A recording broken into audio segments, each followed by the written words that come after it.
观众朋友，下午好，欢迎您回到10月19号下午的《活在5点》，现在是下午的5点43分，到了今天的嘉宾访问环节。今天为大家请到的嘉宾呢，是刚刚重新当选安省省议员的 Basbok Sun 先生。First of all, congratulations for being re-elected. Thank you very much, and let me say thank you to the people out there for re-elected me to serve them for another 4 years. And what do you see the result like?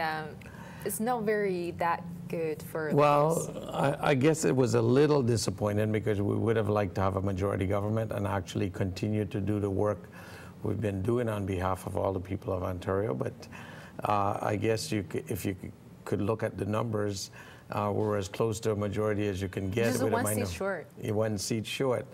It's going to make it a little bit of a challenge. I think the Premier and Cabinet will have to really look at our, what type of business we're going to do for the next 4 years and make sure that we actually, discuss and negotiate properly with the members of the other two parties to make sure that the things we're doing is what the greater Ontario community would like us to do.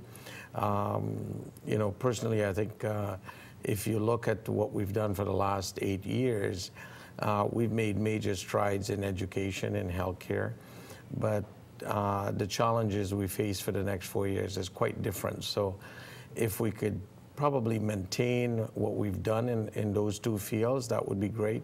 And we have to take on the challenges of the world economy at this particular time. Yeah, is there any possibility for coalition government? I doubt it. I think the Premier has made his mind up that he would like to lead this minority government. I think if there's anybody that I could think of in the entire legislature that is got the capability of working with the other two parties, it is Premier Dalton McGuinty. So I doubt you'll see any changes in the numbers after the election to say that business will be done differently between now and the next election. Okay, and talking about the vote, like much less people went to the poll this time. You know what? Every election they say this, but I have to say to you that my personal belief is if you look at elections back in the 70s and the 80s and the 90s, they used to actually go door to door and actually do, electors list verification. They have stopped doing that. So what happens now, I think a lot of people get on the list, but they don't get removed as easily as possible. And I know personally my own riding of Scarborough Rouge River, I truly believe the list is inflated. So when you look at the number of people that have come out to vote to the total number that they think can vote, yes, it shows that a very small percentage has shown up. But I think if there's a better process to clean up the list, you might really see that those numbers are a lot more higher than what is being, I guess, reported out today. Okay, and Premier Dalton McGuinty, he's going to announce the cabinet tomorrow morning. Tomorrow morning is the swearing-in ceremony. Well, actually, it's tomorrow afternoon. Okay. I believe it's 1 or 2 o'clock in the afternoon is the swearing-in ceremony for the new cabinet. He probably will announce it before the swearing-in ceremony. So, okay. Personally, from being with the members that I've been with for the last 6 years or so, I really don't see any major changes in cabinet because we have a smaller government, so you have to go to a smaller cabinet, to get the business done. Because as a government, we have to maintain quorum and everything else in the House, so you got to look at the numbers. So I would think the Premier will be going with his members of cabinet of the past that has experience.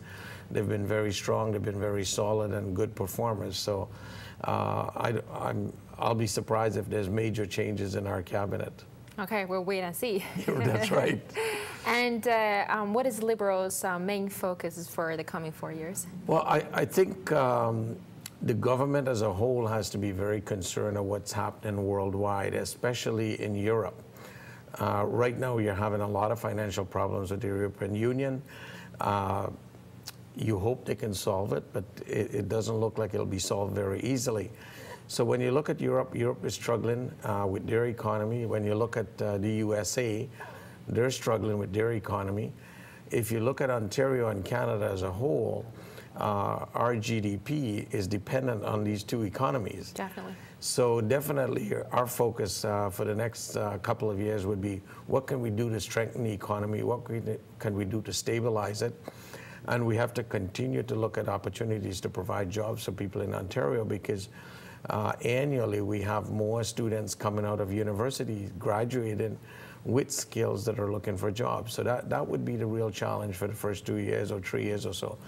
I think also trying to balance the budget, if there's economic problems around the world, would be a major challenge for us, and we would have to work with the other two parties and the public as a whole to make sure that, you know, we can balance the book and we can maintain government without going into, you know, heavy expenditures.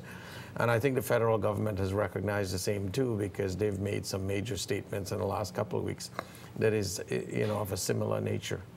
And what do you plan to do for your ridings people? Well, that's an interesting question, because, you know, with the economy the way it is, and with the government being a minority, I would think I have to concentrate on keeping the community stable. The services that we have, make sure it's maintained to the level that the public expects. In terms of anything new, I'd have to, you know, work with the community that in these challenges times, government have to be very careful that we don't embark on new expenditures, because that's not what you want to be doing in tough times. And with a minority government, it's going to be a lot of challenges in the future. Exactly, exactly. So, you know, I think the general public knows, you know, the situation we're in. I think what they're looking for is for us to manage the situation and manage it well.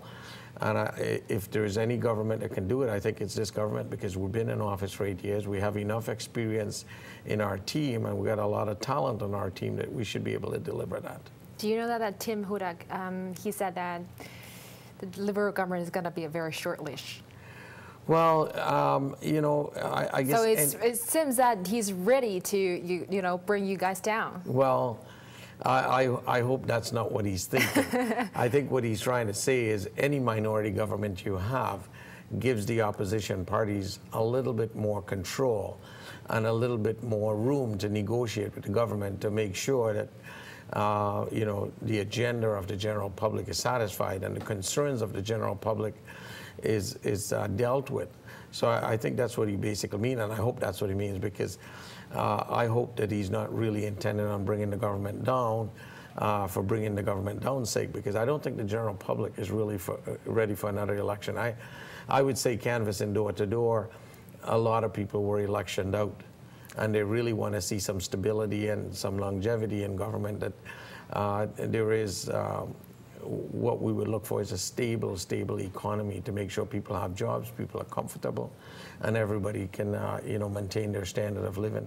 You mentioned about with the minority government, the opposition party, they're going to have more control. So does Liberal Party is ready to cope with that? Well, it's whether we're ready or not, we have to work with them. We would have to deal with them, I guess, with a sensitivity in terms of what are their demands and what it is we want to do as a government and what the public is looking for us to do. I don't think we can really look at anything, if I could put it, outrageous in the next couple of years, because really the economy of the country and the economy of Ontario has to be at the forefront. Creating job opportunities for the young people has to be at the forefront. And you know, I don't think either opposition had any major platform suggestions that deals with the economy in a significant way. In fact, a lot of their platform information was really looking backwards rather than looking forward. Yeah. If you looked at the NDP, they were going to actually tax corporations, big corporations. I don't think we in the Liberal government agree with that, because these are the corporations that are creating opportunity and work. So we have to be very careful. But I think it leaves room for us to sit down with them and discuss things and look at what's right for the general community. Good luck for you and your party in the coming 4 years. Well, thank you very much, and thank you for having me here again. It's always been a pleasure. Thank you. Thanks for coming. 非常感谢今天Mr. Bakisun 先生来到我们这里畅谈了一下他对这次省选的一些想法现在是下午的5点53分，我们先暂时休息一下，广告回来精彩继续，一会儿见。